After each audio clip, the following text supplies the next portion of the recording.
For Dublin City, it's Fontaines D.C.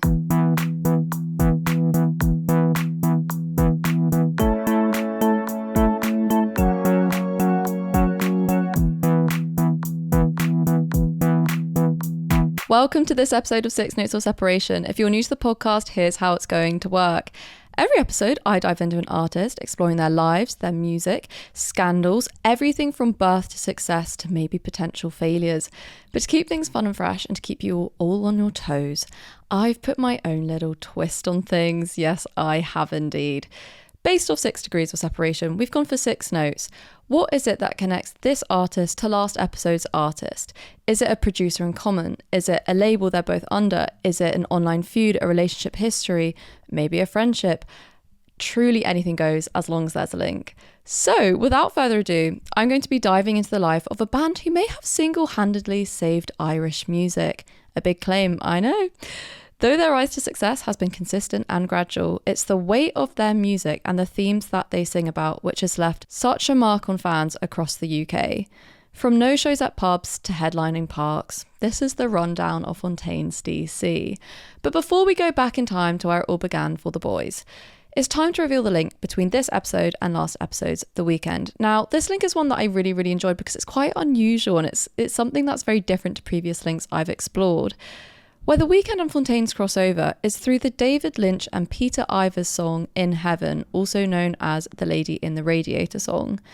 The majority of you will recognise this song as being part of Fontaines' discography, which we'll kind of touch upon later, but The Weekend actually got to the song first, in 2016 during recording sessions for his smash hit album Starboy. It was rumoured that Abel, also known as The Weekend, had recorded a version of him singing In Heaven featuring production from both Benny Blanco and Daft Punk. He then covered the song at live shows, starting with his concerts in Brazil and Australia, and then again as a guest performer at a Mike Dean show, Mike Dean being his producer, who I talked about last episode, because he's a massive producer. He's also worked with Kid Cudi from the episode before that, and he's also stepped up as being a temporary bandmate for The Weekend, I believe, playing like guitar or keys for him. Anyway, whilst the EXO fandom thought they'd get the cover as an unofficial release on The Weekend's rumoured to be last and final album, Hurry Up Tomorrow, it was Fontaines DC fans instead who ended up with In Heaven ringing in their ears. As part of the deluxe version of their hugely popular romance, Fontaines ended up releasing a recording of their song Starburster mixed in with David Lynch's In Heaven in April this year. And so we have our connection through this haunting and potentially morbid song. Whilst EXO fans lost out to their much anticipated cover, it was Fontaines fans who were surprised with a new take on an old tune. So who are the Fontaines boys, you may ask, and how have they injected a new lease of life into the formation of bands? Well, to answer these questions, I'm going to take you through the formation of Fontaines DC, starting with each of the members. To preface, Fontaines is a 5-piece band made up of members Grian Chatton, Carlos O'Connell, Conor Deegan, Tom Cole and Conor Curley. They all met at the British and Irish Institute of Modern Music, also known as BIMM, in 2014, but how did they all end up there? Let's start with their frontman and vocalist, Grian Chatton, probably the name most of you will recognise. Born in 1995, Grian Chatton moved around from home to home a lot in his early years. When he was 12 years old, his family finally settled down in Dublin, which will become apparent as an identity that is very central to each Fontaines member as well as the band as a whole. Growing up, music was something that took up a large place in the Chatton household. Grian's father was a musician who had, I believe, 5 siblings, so his childhood was kind of spent with musical instruments being passed around, whether it be the harmonica, the guitar, keys, anything. His dad was such a pool of music. Like, his father's side of the family grew up harmonising and playing with each other, and I suppose that was Grian's first introduction to sort of a club he wanted to be part of. Unsurprisingly, the environment was very inspiring and very influential for Grian. It was his absolute mission in life to impress all his aunts, uncles and cousins at all the family functions by playing an instrument. You know, as I said, this musical side of the family was something he wanted to be part of. It was like the adults club that he wanted to get in on. So, at the age of 9, he ended up writing his first song about a dream he had of stealing something from a shop. He'd start by writing couplets, asking for his dad's opinion and advice on his makeshift lyrics, to which his dad would respond by telling him to write a full song.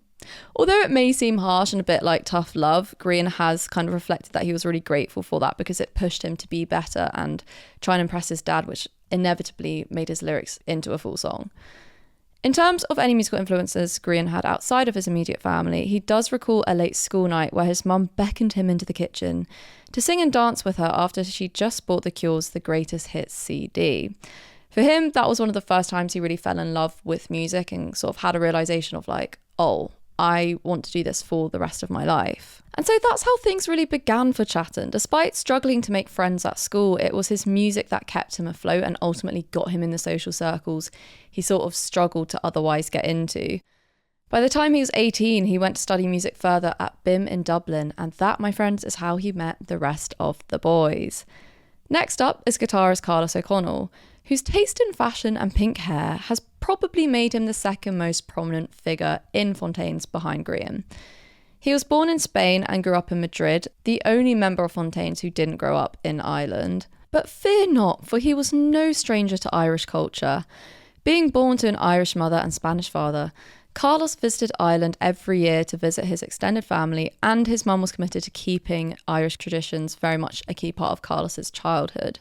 So that kind of allowed him to connect to both the Spanish and Irish cultures in him equally. Carlos's first introduction to music came when he was only 6 years old after being gifted an acoustic guitar, I believe by his aunt, but you might have to fact check me on that one. However, he didn't really take to classical lessons. He instead covered his guitar in football stickers. So the interest in music was not there from an early age. However, 4 years later, he ended up picking up the guitar again. This time asking his parents, who taught him a lot of music, for an electric guitar instead. But it was when he was 13 years old that music really found its importance in Carlos's life. In order to process his grief from the death of his cousin, he locked himself away in music and wrote songs to find his means of communicating to his cousin. This partnership between his emotions and his music led him to move to Dublin as soon as he could at the age of 18. He said in an interview that he always felt most at home and most connected to Ireland despite him being born and raised in Madrid. And interestingly, his accent is completely Irish. Like, for me, I wouldn't know that. He had Spanish in him, to be honest. And so Carlos made his way to BIMM to study music further, and that's where he met the boys. Now, Tom Cole, the drummer for Fontaines, was born and raised in County Mayo in Ireland. A bit like Chatton, he was surrounded by a musical family, growing up with Irish trad music and parents who set up a samba band in the local school, which is pretty cool. He got his first drum kit when he was 12 years old, the drums being the instrument I suppose he connected to the most. And with his dad playing in a pipe band, Tom was certainly no stranger to understanding sheet music. So again, kind of grew up with this father figure playing music, and that was a really big influence and inspiration to him. The samba band his parents started slowly turned into a pipe band, just like his dad's, and Tom was drafted as the drummer. As he got older and as he got better, he decided to go to BIMM to study music further. And that's where he met the boys. Shocking, isn't it? Just a year or two above Tom in school, Conor Deegan, the band's bass player, was also born and raised in County Mayo.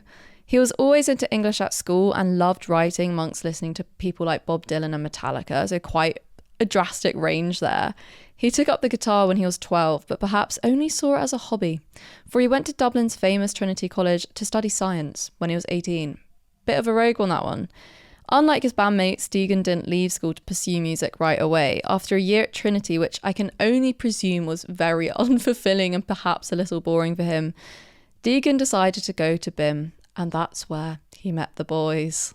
Now finally, we have Conor Curley. Helpfully, and fortunately for you guys, Google made this very short and sweet for me because there seems to be no background info on the guitarist whatsoever. He grew up in Ireland and clearly went to BIMM to study music further because that's where, oh, you guessed it, that's where he met the boys. So it's 2014 and Fontaines D.C has formed. The band name was taken from the Godfather character, Johnny Fontaine. If you don't know the film, have you been living under a rock? And the DC stood for Dublin City. An American band already went by the name The Fontaines, so without a great deal of thought or intention, the five lads ended up placing their homeland in the foundations of their music. And just to reflect on that for a little minute, I think it's quite telling that chucking the DC down as sort of an afterthought and without any, I guess in a quite a nonchalant way, it shows to me that their hometown was so ingrained in them and so much part of their identity. that they didn't even realise the importance it would have in establishing the band's identity and the influence, I guess, it would go on to have in the music scene.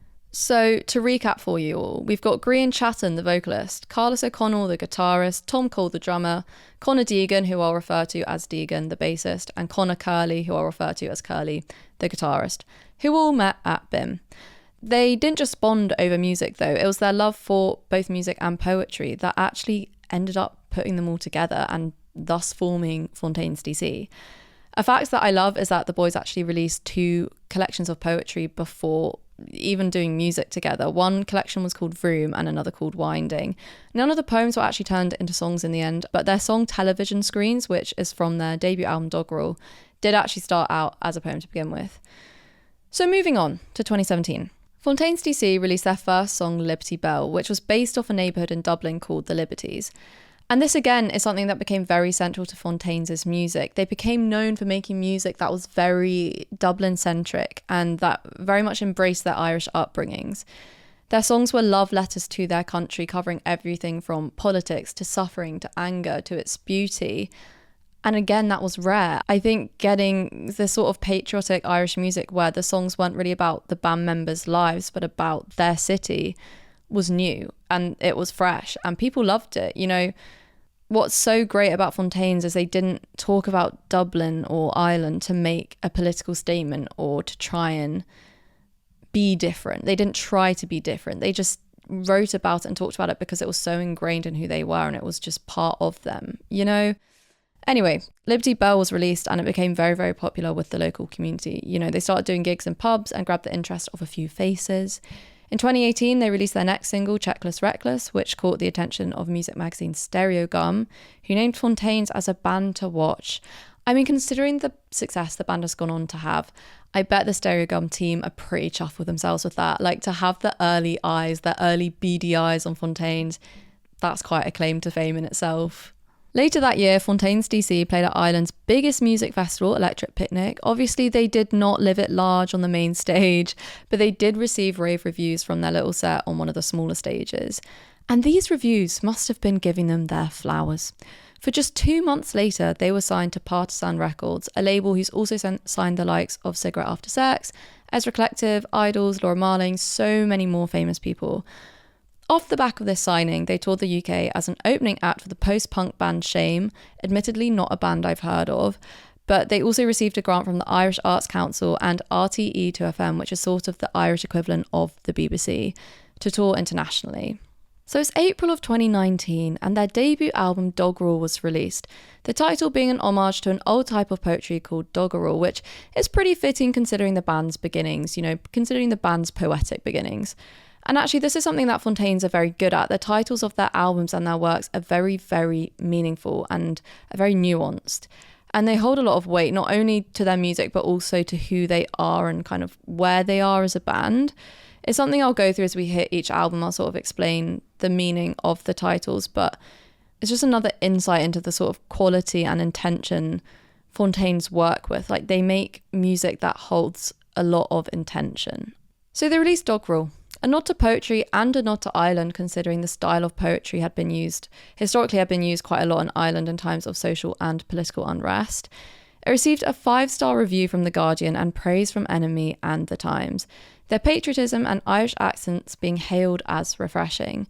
I mean, if we quickly look at the context of the biggest songs in 2019, you're faced with Bad Guy by Billy, Old Town Road by Lil Nas X featuring Billy Ray Cyrus, Seven Rings by Ariana Grande, Don't Call Me Up by Dua Lipa, I Don't Care by Ed Sheeran. Huge pop ballads, and all artists who aren't necessarily singing about their love for the country, if you know what I mean. Like, it's kind of songs either that are just made for fun or that are based off their personal life. So what made Fontaines stick out, which I sort of just touched upon, was that instead of singing about their personal lives and having that at the forefront of their music, it was Dublin and Ireland that took the forefront instead. That was the most important thing to them. Doggerel went on to be nominated for Album of the Year at the Mercury Prize Awards in 2019, but unfortunately they did lose out to Dave's Psychodrama. Equally an absolutely incredible and, I guess, culturally significant album. For the rest of 2019, their careers really just took off. They toured with Idols as their opening act, went on to embark on their first headline tour, played 9 sets at South by Southwest, the Texas Music Festival. which, ultimately introduced them to an American audience. And they even made their debut performance on The Tonight Show with Jimmy Fallon. So not bad for their debut year at all. Not too shabby. Although some might have argued that they'd need a break from the road, Fontaines D.C ended up writing their second album in the back of a tour bus. A Hero's Death was released in 2020, the title holding great meaning to the band once again, as it was named after one of their fans who had sadly died from COVID. The album debuted at number 2 on the UK charts behind Taylor's Folklore, which sparked some interest from the internet as there were rumours that Taylor deliberately tried to stop Fontaines from nabbing the top position. At this point, the whole Taylor Swift versus the rest of the music industry narrative is a tale as old as time. In this case, Fontaines DC were on track to secure the number 1 album position in the UK charts when Taylor, or maybe Taylor's team, maybe the team, decided to push forward the release of Folklore CDs, causing her streaming numbers to obviously spike and therefore maintain the number 1 position. Whether this was a deliberate manoeuvre is a question up for debate, but it's happened time and time again that it feels quite calculated. Last year, the several releases of the Torture Poets department, whether it be the different vinyls, the CDs, the bonus tracks, the live versions, whatever it was, saw Charli XCX, Billie Eilish and Dua Lipa all be knocked from their number 1 chart positions that, to be honest, they quite rightly deserved. And the reason it gets people riled up is because her team makes these surprise announcements midweek. It's not like she's making these announcements at the start or end of a week. She does it midweek, which is when you can start to see who's going to get the top chart position. You can start to see where the streaming numbers and where the album sales and units sold are going. You can see that trend. It's quite a topic of contention in the music industry. I feel like a lot of artists have underlying beef with Taylor because of it. Just, it's pretty deep. Just as an artist thinks they're about to get their number 1 album. And also Taylor's had so many number 1s. She doesn't need another number 1 album. Some of these artists, it might be their first time of even being close to grabbing number 1. So just as they think they're in good shape to overtake Taylor, she or her team do something to just absolutely crush those dreams. Luckily for Fontaines, they don't really care about accolades like that. They don't really care about streaming numbers and whatnot. But I thought it was still interesting to mention, considering Taylor has done this with so many artists. Anyway, A Hero's Death earned Fontaines their first Grammy nomination for Best Rock Album at the 2021 awards, but they did again lose out to another album. They lost out to The New Abnormal by The Strokes, which I have to say, guys, is one of my all-time favourite albums. I literally have a poster of it staring at me right there across my room. So, it was quite a hard battle for them to win. But maybe you're wondering, how did Fontaines become somewhat mainstream? How did they become the band everyone was talking about? Well, my friends, I'd say that their breakthrough came with the release of their 2022 album Skinny Fia. It was their song I Love You that went viral on TikTok, but it was the meaning behind the song and their album I just mentioned that sort of consolidated their place as the critics' favourite. Music magazines full of music journalists absolutely love these guys. They love these lads. It's because of that quality and intention they put in their work. I Love You, the song I mentioned, is a take on a song that would, normally be about a relationship between two people. That's what you think from the title. But as we know by now, the running theme of Fontaines' work is their homeland. It's Ireland. The song deals with the conflict Green felt between loving the beauty of Ireland whilst also feeling frustration and anger towards its political state. It's their most political song to date, actually. He also said in an interview that the song was an outlet for the shame and guilt he was feeling since moving to London in the pandemic, which again is another really, really interesting point. I'm pretty sure all the band members moved to London around the same time in this sort of COVID era, which is, how they ended up being able to record A Hero's Death and release it. But Green spoke about how conflicting it was to move and live in the country that was largely responsible for the political turmoil left in his homeland. He said he had this intense feeling of guilt or betrayal almost, that he used Ireland as his creative muse and to be the subject of his songwriting. And then as soon as he got successful, he abandoned it to live in the place that was responsible for the sort of chaos and political ruin it constantly is subject to. Anyway, that being said, this conflict of cultures is largely what inspired the materialization of the album. Skinny Fia was a phrase Tom's great aunt used as a swear word. It's Irish for damnation of the deer, but Green or Fontaines kind of took it to mean the cultural mutation of what it feels like to be an Irishman living abroad, When Chatton heard Tom use the phrase, he said that he felt this feeling of doom sort of being attached to it, and it reminded him of how it felt moving to London as a Dubliner. He recalled how there's still this element of threat and distrust English people hold against Irish people due to the memories of the Troubles and the kind of political history between the two countries. And he said that Skinny Fia sounded like how that felt, you know, to be othered in a country that looked so similar to your home but was also so culturally different. Understandably, this album once again caught the attention of Irish people who maybe felt a bit disillusioned from the homeland, whilst also not feeling at home anywhere else. It sort of marks this transition in the band as well of the members falling out of love with Ireland, or perhaps growing out of it and seeing it not as this perfect and beautiful place, but actually seeing it as, like I said, just a bit ruined. Off the back of this album, Fontaines won a Brit Award for Best International Group at the 2023 Awards, and later that year another pivotal change took place when it was revealed that Carlos would be having a child, leaving the band to take a short, unprecedented break. Green ended up releasing his own solo album in this time called Chaos for the Fly, which was really an outlet for his growing mental health issues around anxiety and depression.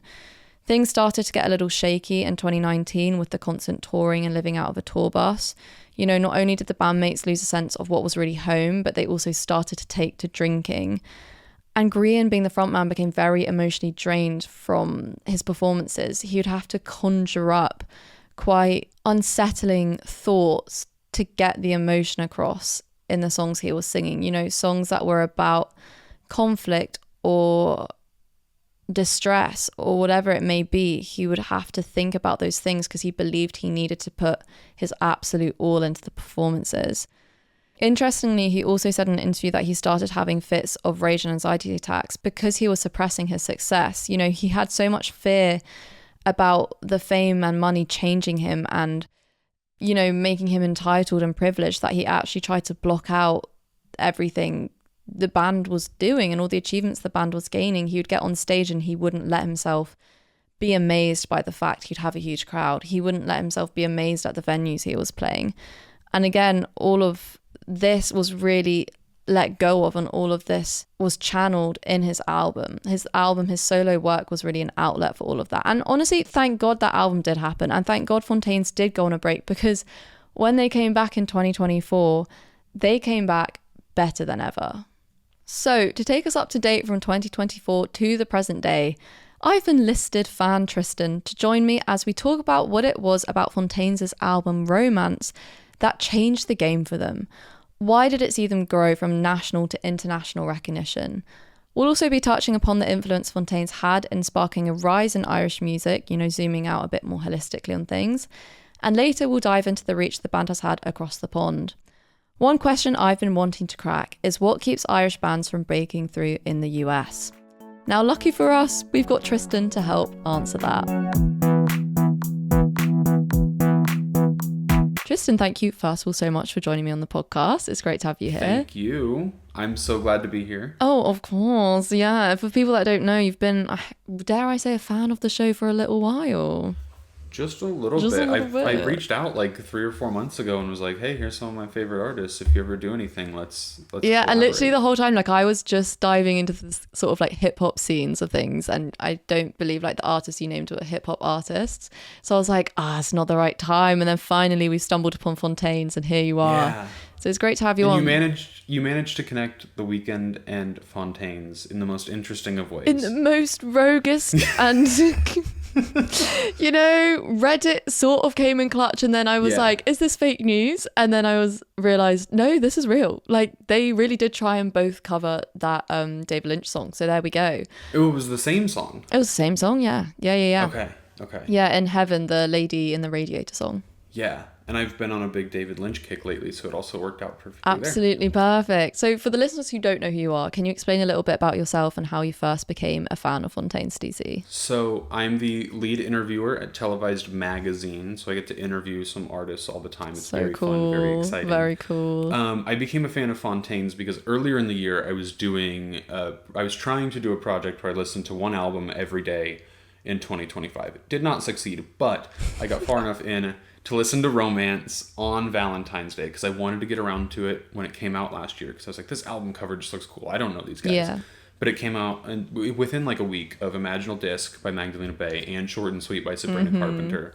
So then those coming out, and then Linkin Park's come back, all just kind of kept pushing Fontaines to the wayside. And then I finally got around to them on Valentine's Day, and I was hooked. They're so good. They're so good. I should have gotten into them sooner, because then they've come around me twice since then, and if I would have gotten into them in like August or September, I could have seen them live by now. Yeah, you missed the boat of opportunity. But so like next tour. But like the most of us, I feel like, because it was the same with me, like Romance was the album that got me into them. I'm wondering, what was it about Romance that grabbed you specifically? It's so many different sounds in one. Like, it's not just a post-punk record like some of their other albums are. It's not just a rock album. It's not just alternative. There's some poppy elements to it. There's so much that makes it worth it to listen to, and you're gonna find sad songs and happy songs and love songs and just things that will fit any emotion in your life, any mood, any sound that you're going for. They're so multi-talented as artists. Yeah, and I think that's something they really tried to do with this album. They said that with Romance, they just wanted to create a world, like a sonic world. They just wanted people to live in it and almost live with the album.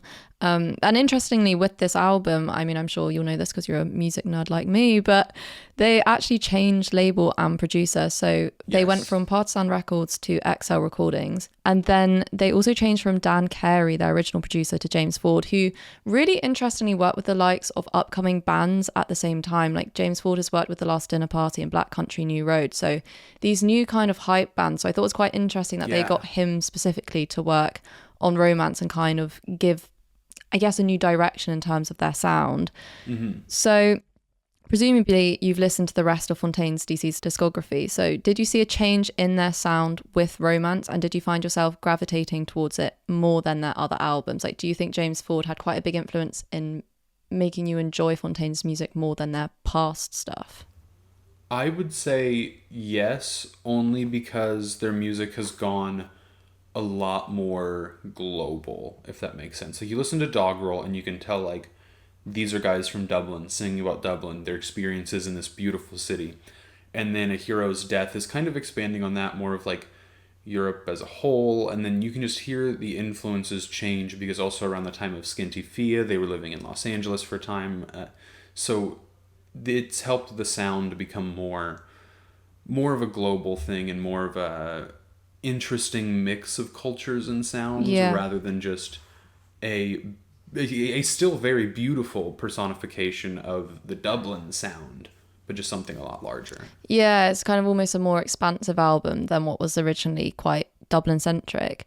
Exactly. Well, as I was saying to you earlier, I left off the listeners with where Fontaines were pre-release. You know, they took an unofficial break with Carlos going on paternity leave-ish, and they came back with a new look and a new sound. They ditched the long hair and generic clothing for a look that some deemed unconventional.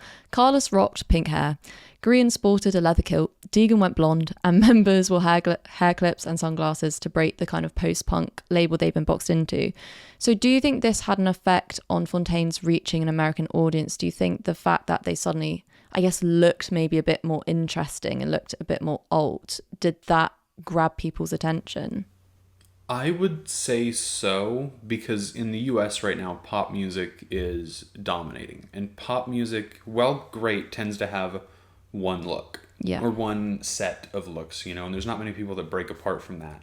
So when you see artists who are not fitting into the pop look, but also not fitting into that rock look either, that's kind of more like biker, leathery aesthetics. And they're making something that's truly their own, a mix of pop and rock looks, while also kind of breaking gender norms in a way.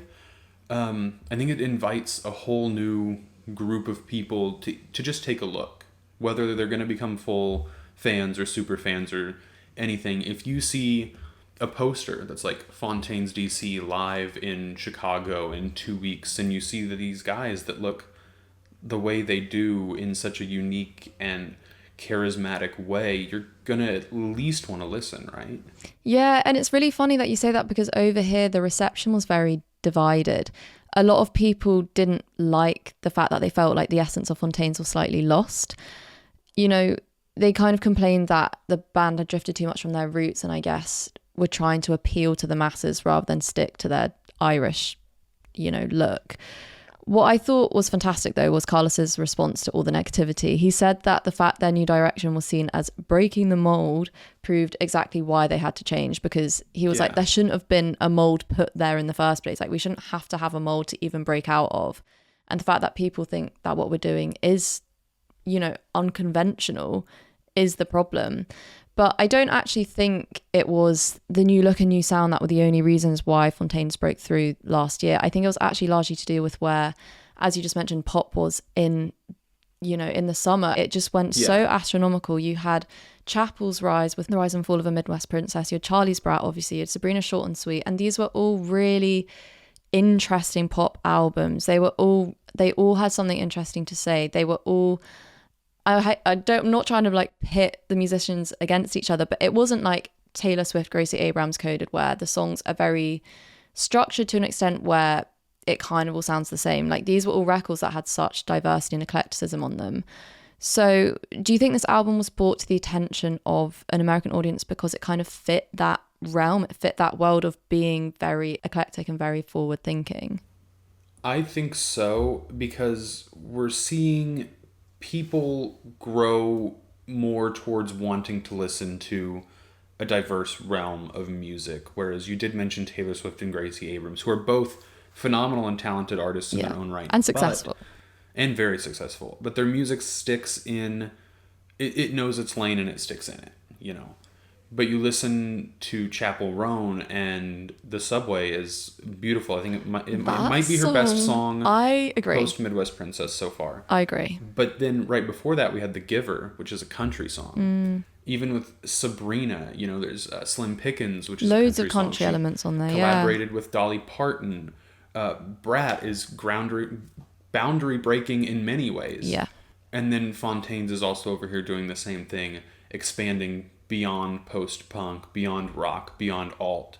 You're going to have elements of pretty much every genre you can think of on Romance, and I do think it's what's drawn those same listeners in who might have listened to Short and Sweet and enjoyed the country elements or the slight rock elements. Maybe they heard the 2 guitar solos in Pink Pony Club and they're like, why don't we have more guitar-focused music anymore? Yeah. And then they found Fontaines. Because I think it's fascinating, because I think had Romance come out and had they done this change of look 3 years ago, I don't think it would have had the hype or at least the exposure it had last year. I mean, it also helped that, as you said, the album fell in the same week as Sabrina's Short and Sweet. So, for people that follow New Music Friday, they would have seen Sabrina's album, and the one that, in the charts, the one that was pitted against Sabrina was Romance. They'd be like, oh, who's Fontaines? Like, what's this all about? What I do find interesting is that Fontaines, I believe, isn't really known they're not really known in the US, apart from maybe to music critics and music lovers,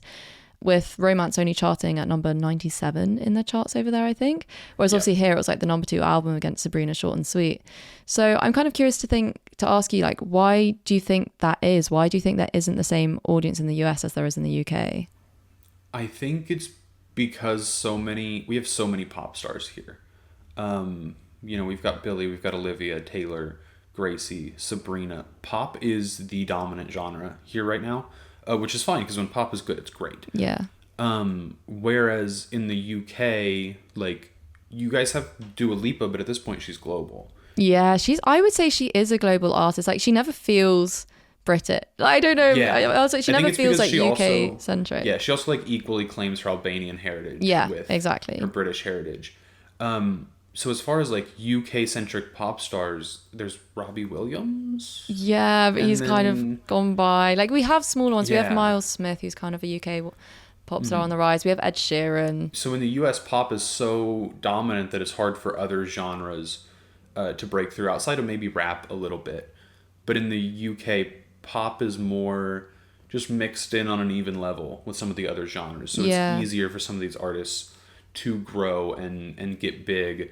And in the case of Fontaines, the difference is huge. They played Finsbury Park, I think 2 months ago now. And there were 45,000 people there, their biggest show to date. They had all of their friends as openers, Kneecap and Ben Stellar. Yeah. A beautiful sight to see. But then in America, I think we're like maybe 5 years off from them even being able to play an arena show, which is like 15 to 20,000 people. It's so mad to me, because it's also that thing of like when I feel like you must kind of have moments where you mention them in conversation and people are like, who? And you must have moments where you're like, what? Like, how can you not know who they are? I've introduced quite a few people to Fontaines. One of my friends, who's the one that got me deeper into them, saw Fontaines in Dallas in April. 9-hour drive, because they didn't come anywhere that close to us. And the capacity for the venue was like 5,000. That's mad. I also wanted to kind of touch upon the Irish scene as a whole, like in a more holistic sense. So obviously Fontaines is not the only Irish band breaking through, or the Irish acts breaking through. Their success, I feel like, has sort of caused a spike in, certainly here in the UK, it's definitely caused a spike in interest in the Irish scene and in Irish music. I think a lot more people are looking to Ireland being like, oh wow, there's real talent there that we should explore. So for example, as you mentioned, we've got Kneecap, the rapping trio who caused kind of storms in US headlines for their Coachella set. We've obviously got Hosier, who's kind of come back after Take Me to Church and had a resurgence in his career. And we're also gearing up for a CMAT summer as she's, counting down the days to her album release. But I guess I was wondering, is there the same level of interest in Irish music in the US, or do you think it's sort of cultural? Do you think the cultural significance of it is lost upon you guys because you don't really have that UK link? On a nationwide scale, it's lost. Hosier is finally getting his flowers here. He came through Kansas City in 2019 and played like a 4,000 to 5,000 seat venue. At that point, he was just the Take Me to Church guy, and he's fully mainstream at this point. Like fully mainstream, could play arenas for the rest of his life. Will eventually transition to that like legacy rock act in the US. But we're not really seeing it with other artists. Fontaines is slowly growing. Kneecap was not known on a wider scale until the Glastonbury controversy. Yeah. I had heard about them only a couple months before that. And then CMAT, I only knew her name like a month ago.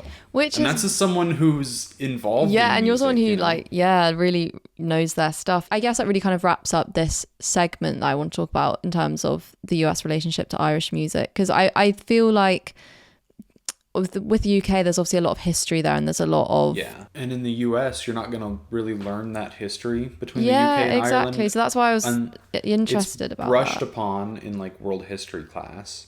So there was a small scale controversy. It mostly just stayed contained in like the Fontaines community on Twitter and Reddit and whatnot. A couple months ago, Olivia Rodrigo covered I Love You off Skinny Fia, which is a love letter to Dublin. And she covered it in Dublin. But the meaning was kind of lost on a wider group of people, mostly in like Olivia's fan base who don't know Fontaines, because Olivia's fan base is mostly like teenage girls in the US. Yeah. Who thought she was singing it for her boyfriend, Louis Partridge? Is it Louis or Louis Partridge? I think it's Louis Partridge. Louis? Okay. And then that kind of caused a bit of a firestorm on Twitter of Olivia fans being like, look, she's so in love. She's so beautiful when she's in love. And Fontaines fans being like, no, this is about the tumultuous relationship between the UK and Ireland. No, it's like their most political song to date. Yeah. Mm-hmm. Oh my God, no, that's really quite funny, actually. Yeah. I think that's interesting because I think that really does sum it up, that disconnect between, I guess, an American and UK audience in terms of understanding Fontaine's lyrics. But I mean, it makes complete sense, like geographically. Yeah. So yeah, I guess that really touches base on how Fontaines went from a breakthrough act to a household name over here, and how maybe the reach Irish music has in America just does have a bit of a delay. Like you said, that is just a bit of like a 5 years delay knock-on effect. And it's just slower to kind of get Irish music across there than it is UK and Europe. But Tristan, before you go, I have a few quick fire questions for you. Are you ready? Yes. Number 1.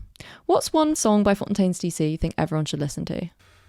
Ooh, okay. I tried thinking about this before we went on. Yeah, I always think quick fire can never be quick fire because there's too much to think about. I narrowed it down to 3 actually. Mm-hmm. And I'm trying to get it down to 1. Is it cheating if I give all 3? No, you can give all 3. Dublin City Sky. Okay. Off of Doggerel. I Love You off Skinny Fia, just mostly due to its political nature that we just touched on. And then Favorite from Romance, the closing track on the bass album. Any of those 3, because they all capture different vibes, but they're three of Fontaine's most beautiful songs. Great. So number 2, my next question for you is, who do you want Fontaines to collaborate with? Who would be your dream collaboration for them? I'm going to throw an oddball one out there because I've had this dream for a few months of like, wouldn't it be really cool for them to do something with Pearl Jam, who's fully in that like legacy rock, older act spot. But I mean, I touched on before we started how I've been a big fan of them this year as well. Yeah. And just the fact that they're two bands in similar music spheres. Pearl Jam's only touched on punk a couple times, but it is part of their influence. And they're both very politically and socially active, and they do not shy away from activism in their music and in what they preach for. No. I feel like their vibes would just mesh so That's well. such an interesting one. That is not where I thought you were going to go with that. And there's more similarities than people would think between them. Okay, manifest it. Let's see if it will happen. Hopefully. And my last question for you is, what do you want to see Fontaines do next? This is going to sound antithetical to like being a Fontaines fan. I want them to give themselves a rest.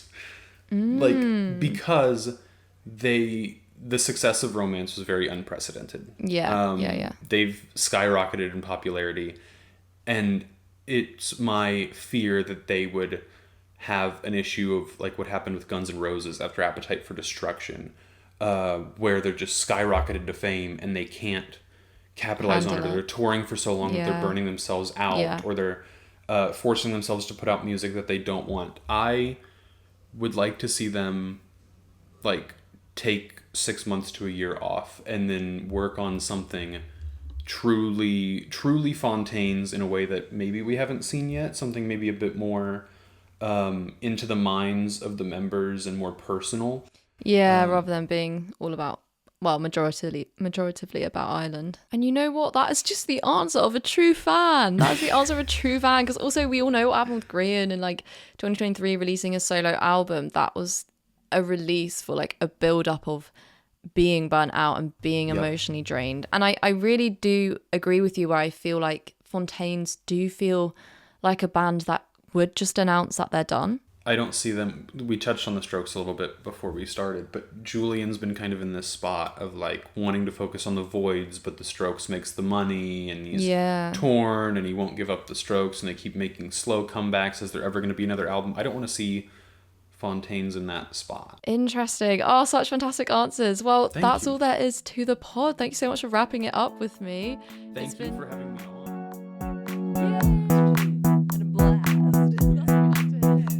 It was fantastic to have Tristan join me for this episode. He's been a little fan of the show for a while, and we've been chatting about which episode to get him on for. So it's been fantastic to have him here talking about everything Fontaines DC. You know, it was great to talk about the Irish scene in a bit more of a holistic way and a bit more of a rounded up way, but it's also great to hear about what it was about Romance that really made him a fan and sort of, as I said, changed the game for Fontaines. In terms of any other headlines you might have heard Fontaines caught up in September of 2024, they had a small tiff with none other than Oasis, after Liam Gallagher piped up at Carlos and Deegan's comments of not really caring about the reunion. Not great. And in 2025, they caught the attention of the internet with their pro-Palestine messages that they played during their set at Primavera Music Festival. Again, politics is something that's very close to Fontaines' heart. They use their platforms to speak out in times of injustice.